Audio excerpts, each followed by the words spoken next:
Greetings, ladies and gentlemen. Today is April 21st. A lot happened this week, including a Scherzer suspension, and Oakland is becoming Las Vegas. Let's talk about it. Hello, everybody. My name is Steven. This is the middle of the order. Thank you guys for clicking on the video, clicking on the podcast, tuning in for another series recap. A busy week in baseball. A lot happened, a lot to go over. We've got a lot of baseball news coming your way today. Tatis is back. It's something exciting to talk about, but we'll be going over all of the baseball news that happened after the series recap. Before we get into the series recap, though, just a reminder that I am still new to this. I'm getting kind of familiar as we go along. Episode 8 today, but any feedback is appreciated at mid_of_the_order on Twitter or Instagram. Links to everything is in the description if you are on YouTube. Thank you guys for the support, and let's dive in to another series recap. Starting off the week, we've got LA in New York. It's the Angels versus the Yankees, and Ohtani goes deep in the Big Apple in his first at-bat of the series. The Angels will glide to a nice 5-2 win to start that series. In the second game, Judge has himself quite the first inning, robbing Ohtani of a home run, and then he goes ahead and hits one for himself in the bottom half of the first inning as the Yankees take that game 3-2. And in the final game, the Yankees explode for 5 in the first inning. Nestor Cortez would do a great job holding the Angels. Logan O'Hoppe, he leaves the game late with a shoulder injury, and we'll see what his timeline looks like a little bit later on. The Yankees still haven't lost a series. They take that game 9-3. Twins and Red Sox jumping into the end of this one. The Twins scored 2 in the 10th. We're in extras, but it's Alex Verdugo who will walk it off for Boston on a ball that just stays fair. Boston takes this one 5-4. In Game 2, Joey Gallo hits his 4th of the year. Eduardo Julian, he hits his 2nd, and the Red Sox have no answer for the Twins offense as they take that one 10-4. And in the final game, Boston scores 6 in the 3rd. Verdugo hits his 2nd of the year as Boston wins this one and the series. They take it 11-5. Moving on, we've got the Guardians in Detroit taking on the Tigers, and we've got rain for Game 1. That's postponed, so we have our first official doubleheader of the year, and it's Kerry Carpenter. He hits the walk-off home run in the first game as the Tigers steal one from the Guardians. They take it 4-3. Second game of the doubleheader, it's Eduardo Rodriguez. He almost goes the distance. He pitches 8 innings for the Tigers, not allowing a run, while the only run scored in this one is from a Riley Green home run. The Tigers win it 1-0. And in the final game, the Tigers get 2 solo shots from Spencer Torkelson and Zach McKinstry, but it's the Guardians with 1 home run. It's a 3-run shot from Jose Ramirez. The Guardians avoid getting swept and take it 3-2. Phillies and White Sox, same thing here with the delay. We've got another doubleheader being played, and the first one went right for the Phillies. They would put up 5 in the first 3 innings and a late homer by Josh Harrison. For some insurance, they take the game 7-4. Second game of the day, and it's Lucas Giolito trying to find himself as he goes 6 innings, not allowing a single hit, punching out 7. As the White Sox only allow the Phillies to get 1 hit. Jake Berger will be the only one who hits a home run. For the White Sox, they win it 3-0. And in the final game, it's Trey Turner who hits his 1st of the year and his 1st as a Philly. Brandon Marsh, he gets his 3rd of the year, and the Phillies take the series and win it 5-2. Moving on, we are going to Kansas City with the Rangers taking on the Royals, and it's Josh Jung and Marcus Semien who hit the homers for Texas, but DeGrom leaves the game in the fourth with some wrist problems. Dane Dunning comes in and goes 4 innings after that, as the Royals can only muster up 1 hit. The Rangers take the opener 4-0.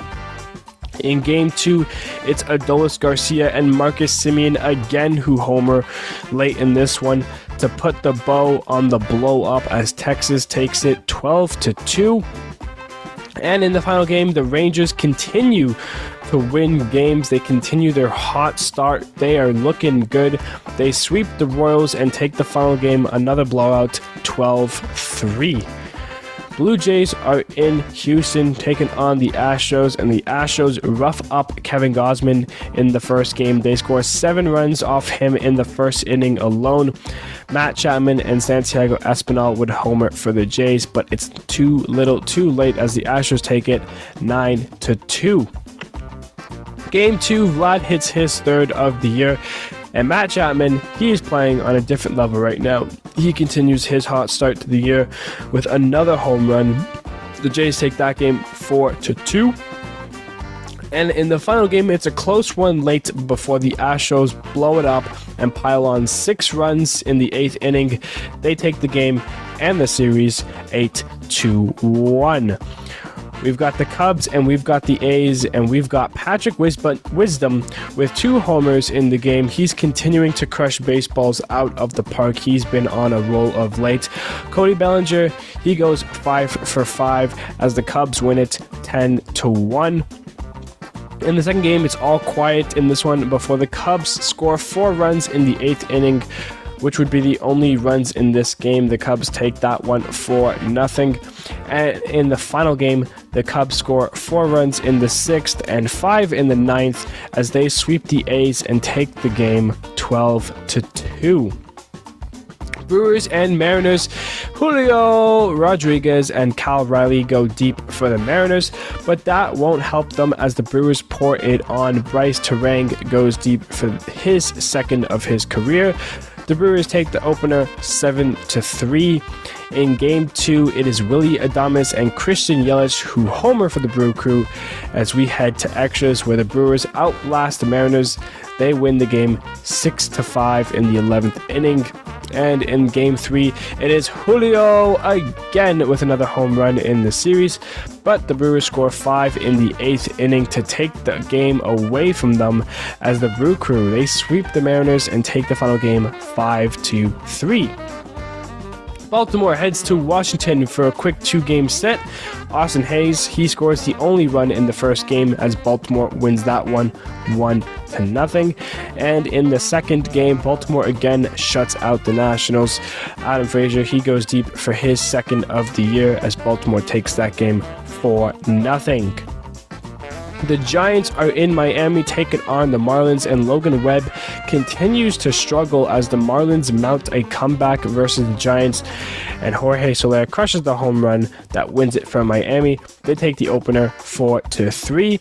In Game 2, it's my favorite players for each team, Mike Yastrzemski for the Giants and Jazz Chisholm for the Marlins, who both homer in this one, but Jazz was worth more as the Marlins win again 4-2. In Game 3, it's a 1-1 game as we jump to the extras, where in the 11th, it's Michael Conforto and Mike Yastrzemski who go deep as the Giants score 4. They hold Miami and they avoid the sweep. They win it 5-2. Rays and Reds, it's Hunter Green. He leaves early in the 3rd, but the Reds offense does the trick as they beat the Rays 8-1. They hand them their 3rd loss of the year. In Game 2, it's Taj Bradley, who looks good again for his 2nd start of his career. He punches 9 batters out in 5 1/3 inning. But it's Taylor Walls who has himself the game, going 4 for 5 with 2 home runs as the Rays shut down the Reds. They win that one 10-9. And in the final game, the Rays score 6 in the first for a quick and fast start and will again keep the Reds quiet. They take the series. They win the final game 8-0. The Diamondbacks are playing the Cardinals, and in the first game, it is Pavin Smith who is the story. His grand slam helps the D-backs take the first game and win it 6-3. In the second game, it's both catchers who go deep. Wilson Contreras, he gets his second as a Cardinal, and Gabriel Moreno, he hits his first as a D-back. The D-backs and the Cardinals will play a close one here. The Cardinals will score 3 in the 9th inning to try and come back, but the 6 runs that the D-backs scored in the 4th inning was one too many as they hold on and win it 8-7. In the final game, Game 3, Alec Thomas, he gets his first of the year, but the Cardinals unload for 14 runs, including a grand slam from Nolan Gorman and a homer from Tyler O'Neill against Mad Bum in what might have been his last game as a D-back. We'll talk about that more later. The Cardinals win it 14-5.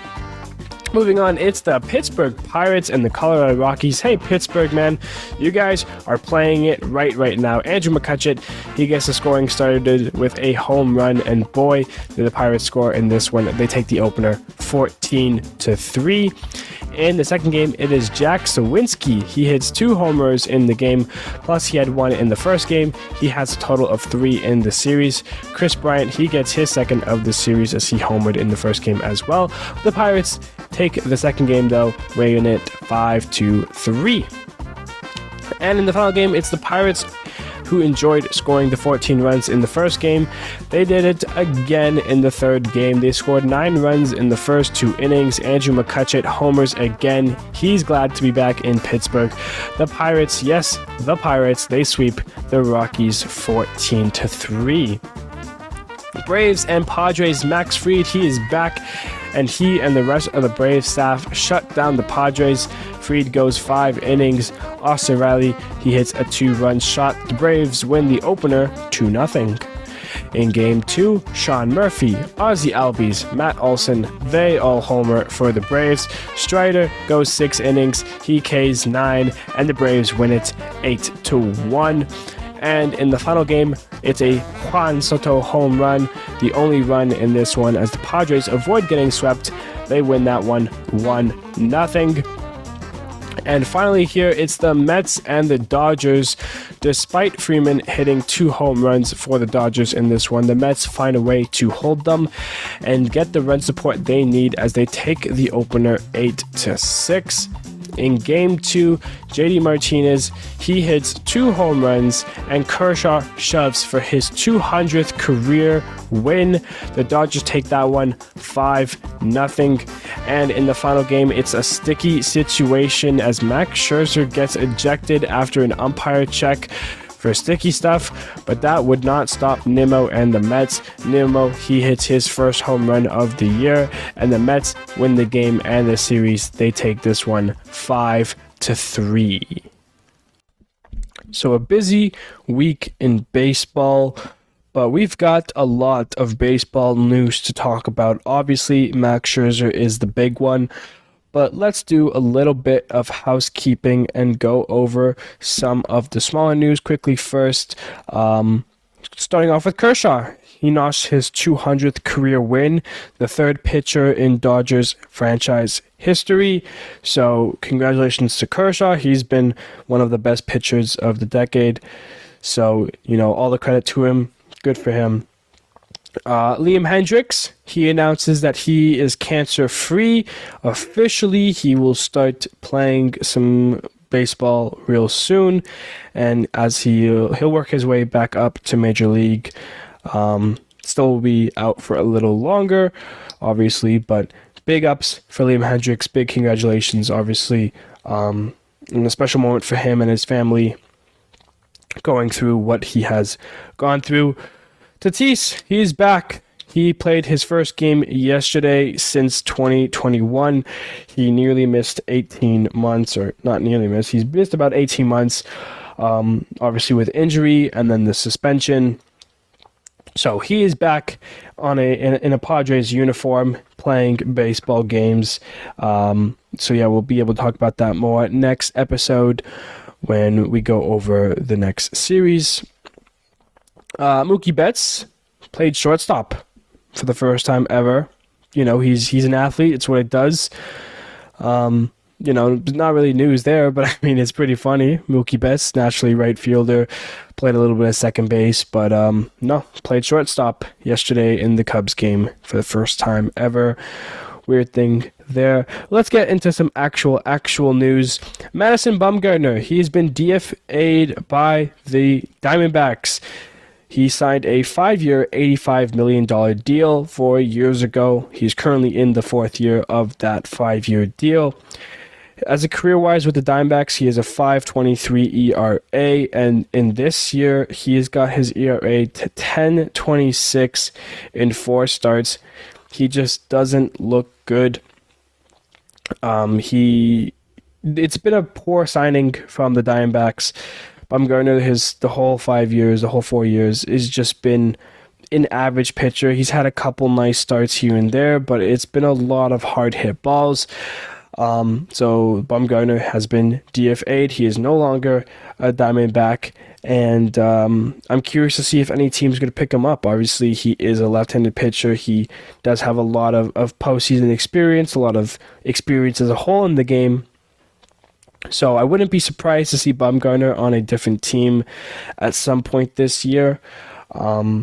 But it would be a shame if this is how his kind of tenure as a major leaguer ends. So I'm sure some team will want to pick him up. Hunter Green, he signs an extension with the Reds, 6 years, $53 million. If you're the Reds, you're hoping for the latter here. Hunter Green has a lot of talent, a lot of upside. Obviously, he did leave his most recent game after 3 innings of work. But I mean, after the extension, I looked at his numbers. His career, he's only won 5 games, lost 13. He has a 4.42 ERA.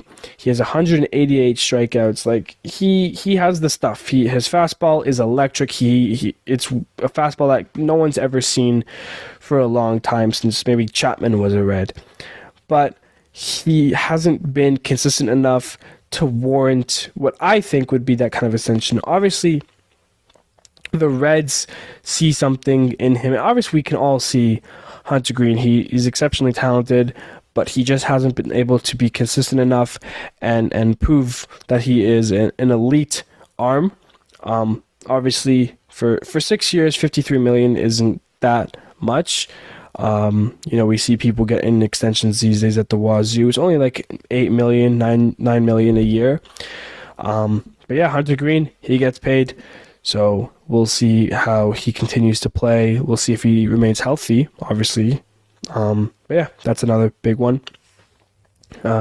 Oakland, they have signed a binding agreement to purchase land for a future ballpark in Las Vegas. This has been rumored for a long time, the last 2 years.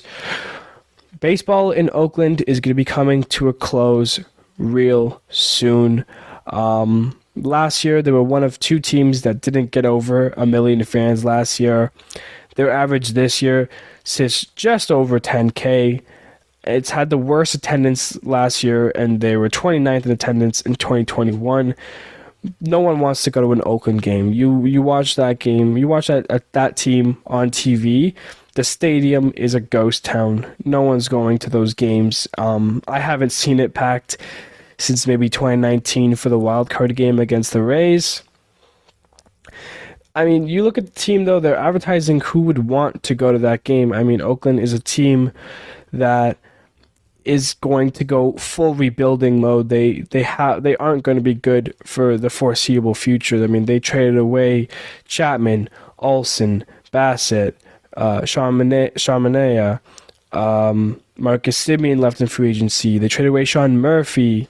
Like, anyone who was anything during Oakland's kind of playoff surges in 2017, 18, 19, they're not there anymore. Liam Hendricks is gone.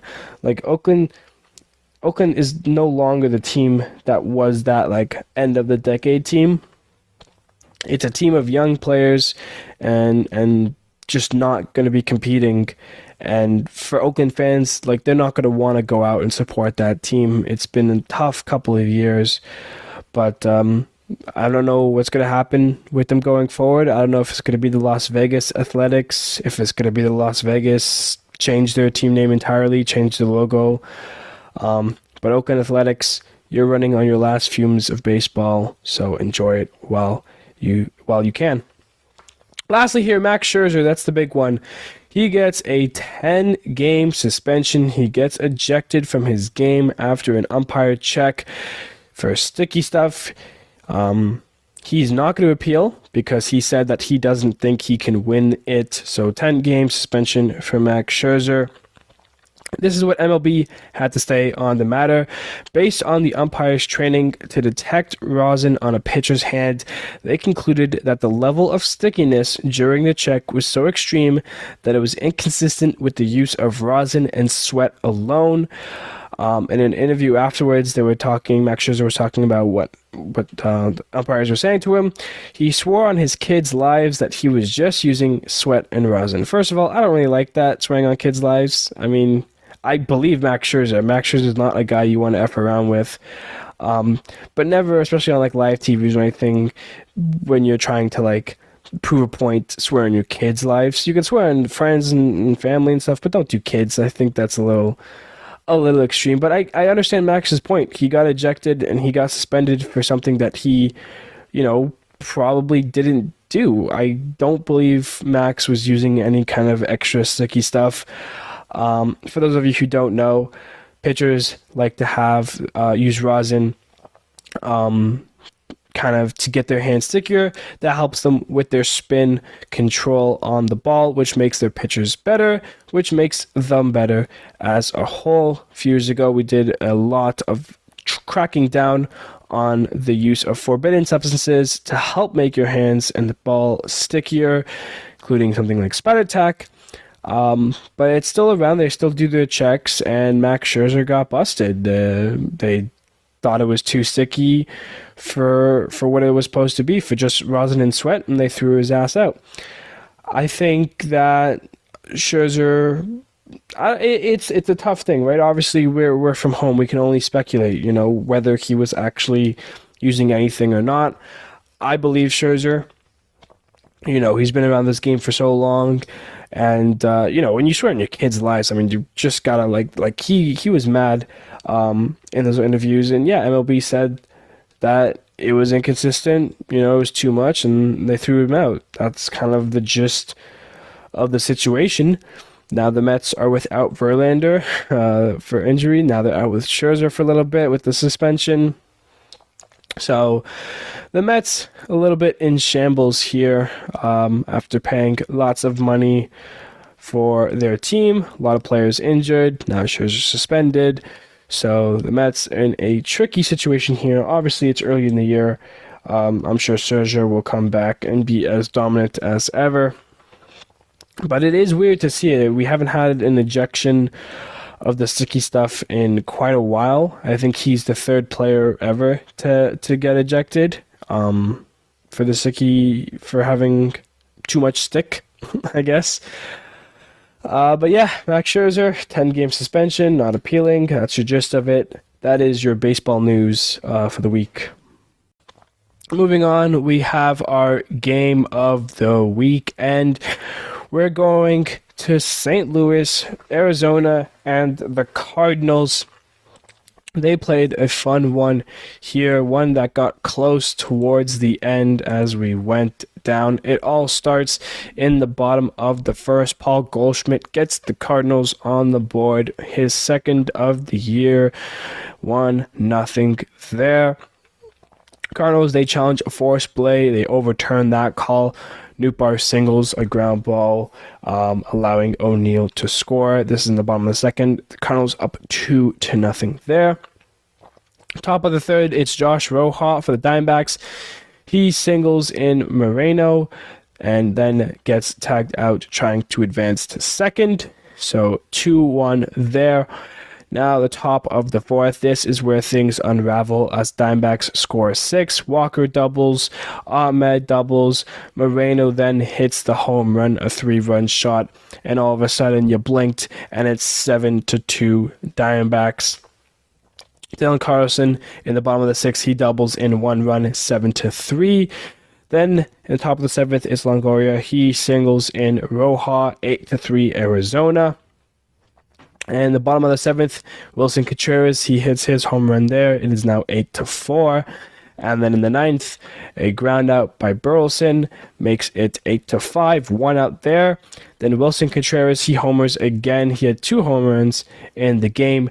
That made it 8-7 with 1 out there, but it was not enough there. Diamondbacks, they hold on. They've been playing a great brand of baseball. That was your game of the week. Skipping past the hot and cold for today, we're going to the leaderboard. We've got a stat leaderboard, check, update, whatever you want to call it. Just decided to do one of these today. It's been a while, so let's take a look at who is ranking at the top of the charts. For average, it is Luis Arias with the Marlins. He is still above 400. He's batting .438 on the season so far. For OPS, it's Matt Chapman from the Toronto Blue Jays, a 1.211 OPS on base plus slugging. He has been on a hot streak since the start of the season. If you're looking for power, you've got your home runs, and that is Pistol Pete, the polar bear, Pete Alonso, with 9 home runs. He has been scorching hot, crushing the balls out of the yards. RBIs look no further than Yordan Alvarez. He's got 21 on the year for the Astros. Whether it's a home run, a double in the gap, he's been bringing them in. For walks, Juan Soto, of course, he loves to walk. He's one of those who's just naturally great, takes great at-bats, and finds himself getting on base. He's got 20 walks on the year. For stolen bases, we've got a tie, Nico Horner from the Cubs and Cedric Mullins from the Orioles. They both have 9 stolen bases each there. For ERA, it is Luis Castillo with the Seattle Mariners, .73. Very impressive stuff there from him as he continues to pitch really well for Seattle. For wins, we've got a 3-way tie. Garrett Cole from the Yankees, Shane McClanahan from the Rays, and Joe Ryan from the Twins. They all have 4 wins apiece. They're all 4-0.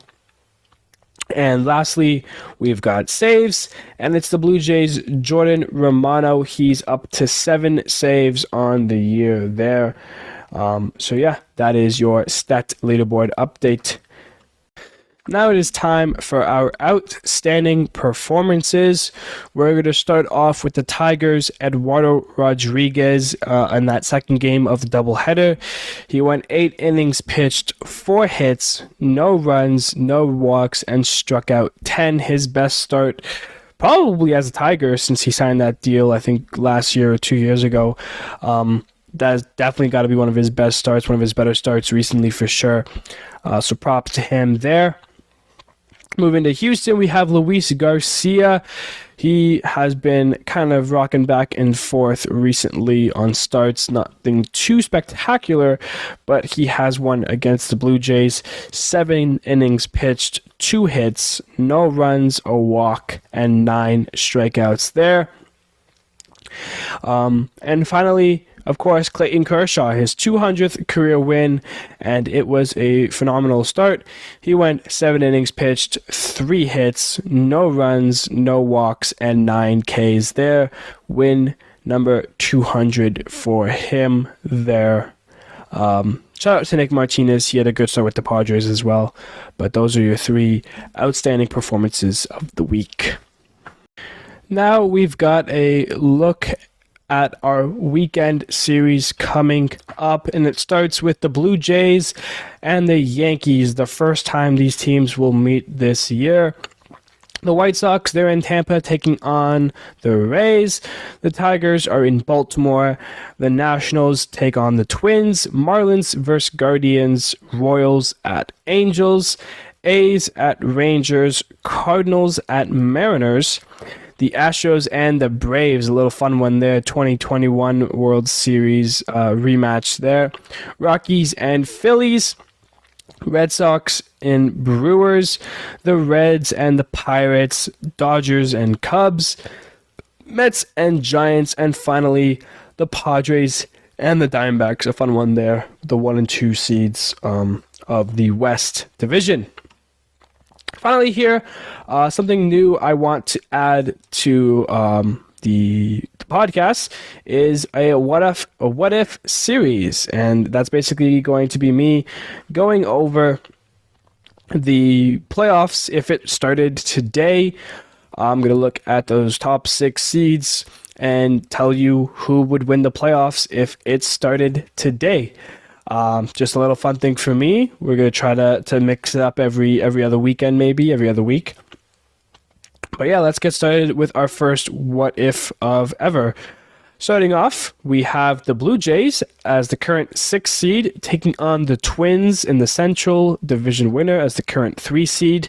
And I believe that the Jays beat the Twins. I think they'll take them there. Moving on, the 5-seeded Baltimore Orioles going to New York to take on the Yankees, who are the 4 seed, and I think this one's pretty obviously going to be the Yankees. They, congratulate Baltimore for a postseason berth, but they beat them in 2 games. The Jays then would go to Texas to take on the Rangers, and if memory serves me right, the Rangers don't have much luck against the Jays. I think a fun little rivalry could start there, but I think the Jays beat the Rangers. The Yankees then would go on to face Tampa Bay, and I think the Rays again would beat the Yankees in a series like they did in 2020, which means the ALCS would be the Jays and the Rays, and they just played a series in which the Jays won, so I'm going to say the Jays take on the Rays. I think the Jays are the 6th seed, the first ever 6th seed, not really the first ever 6th seed because the Phillies did it last year. The Jays are in the World Series. Heading to the NL, we start off with the Cubs as the 6th seed, taking on Arizona as the 3rd seed, the winners of the West Division. I think Arizona wins that series. The Pirates as a 5 seed. I didn't see that coming. The Mets as the 4th seed. The Mets beat the Pirates easily with their big checks.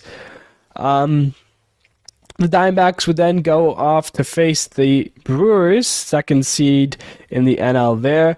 And I believe the Brewers end Arizona's Cinderella story. Arizona, you guys are like a year out, but keep playing. I would love to see it.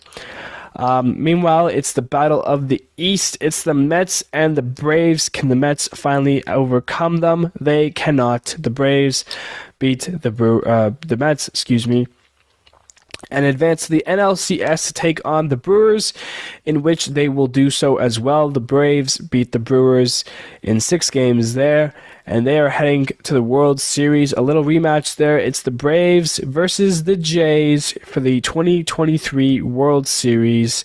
And I think the pitching and just the way the Braves have been playing, the Braves are your 2023 World Series champions. Yes, the Braves. Right now, if the playoffs start today, I predict the Braves would win the playoffs. We'll work on that. That was tough.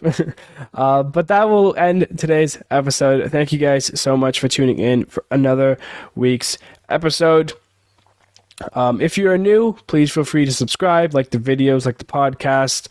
It means a lot to me to continue to grow this podcast and to create a community.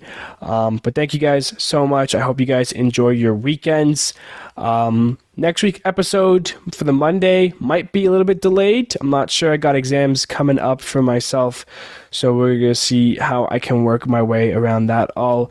But thank you guys so much for listening, and I will see you guys real soon.